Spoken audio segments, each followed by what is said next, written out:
বাংলাদেশে স্মরণকালের ভয়াবহ বন্যা শুরুর পর থেকেই অভিযোগের আঙ্গুল উঠছে ভারতের দিকে। ডুম্বুর ও ফারাক্কা বাঁধ খুলে দিয়ে রীতিমতো অঘোষিত জলযুদ্ধ ঘটিয়েছে ভারত। যদিও বিভিন্ন বিবৃতি ও মন্তব্যের মাধ্যমে দায় এড়িয়ে গেছে দেশটির সরকার।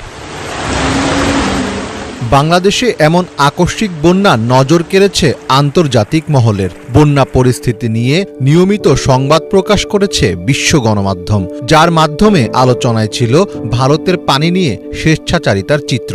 তবে ভারতের একাধিক গণমাধ্যম বাংলাদেশের বন্যায় ভারতের দায়কে নানাভাবে অস্বীকার করতে থাকে। বাংলাদেশে বন্যা পরিস্থিতির জন্য ভারত দায়ী নয়, এই মর্মে একের পর এক সংবাদ প্রকাশ করতে থাকে দেশটির বিভিন্ন গণমাধ্যম। কিন্তু এবার বাংলাদেশের বন্যার জন্য সরাসরি ভারতকেই দায়ী করল জাতিসংঘ। সম্প্রতি জাতিসংঘ মহাসচিবের